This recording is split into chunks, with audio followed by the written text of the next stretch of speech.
I started getting short of breath. So definitely does attack your respiratory system, and it hits it hard.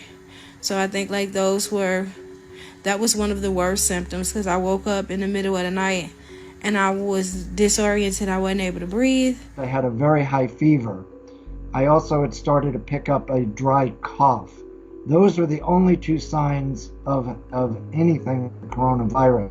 Unlike other colds and the flu that I had, there was no headache, no sneezing, no sniffles, no sore throat, no body aches, and even with that high fever, no chills and sweats that usually get that hot and cold. I wasn't able to get anybody's attention, and I think at that point you start sitting down and having a conversation with yourself, like, okay, this is it for me. This is it for me and my children. I won't ever see them again, type of thing.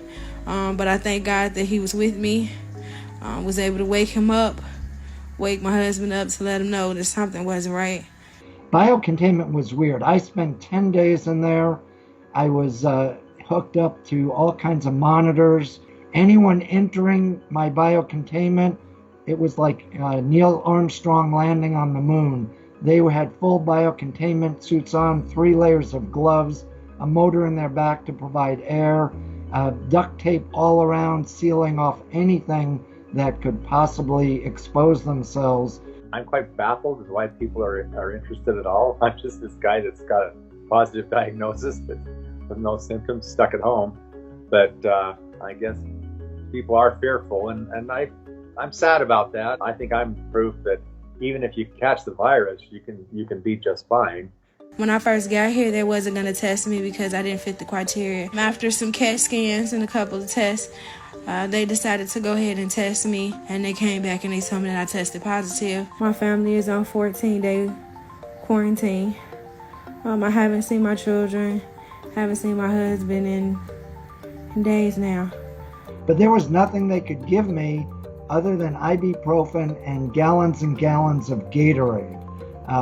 I kid that I've been through every flavor of the rainbow of Gatorade multiple amounts of times. The light blue is the bomb. Stay away from the grape, that's nasty. There is no treatment for coronavirus. So what they're treating is they can treat a symptom. So if I have a fever, they can treat it with Tylenol. If I have a cough, they can treat it with cough medicine. But my body has to fight it off. So I have to take the time to rest. Make sure that I'm trying to keep down as much food as I can and let my body do its job. I've been here, I think I lost about 15 pounds. So I don't know what I'm be looking like when I get up out of here. I gotta get my hair done, y'all. Talk about my bonnet. It feels quite surreal to be part of this huge thing, actually. I step back and realize that, I see it's on the news, it just dominates the headlines everywhere.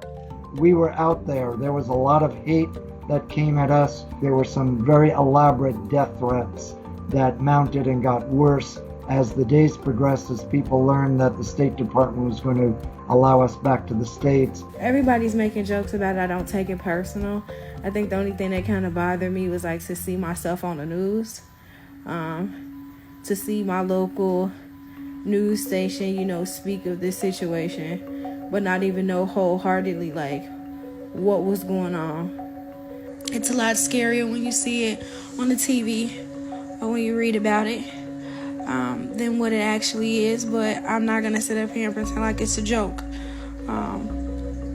Definitely has taken me away from my family, gave me some breathing problems, and set me down for a while to reevaluate myself and kind of, my life.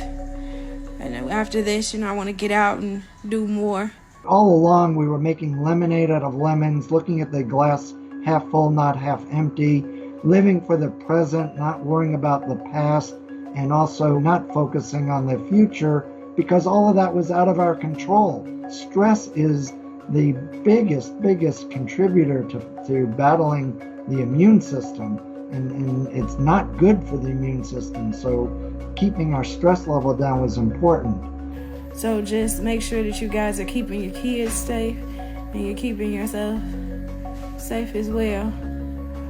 That's the best advice that I can give anybody. Just make sure that y'all paying attention to your body, Your body will let you know when something is wrong.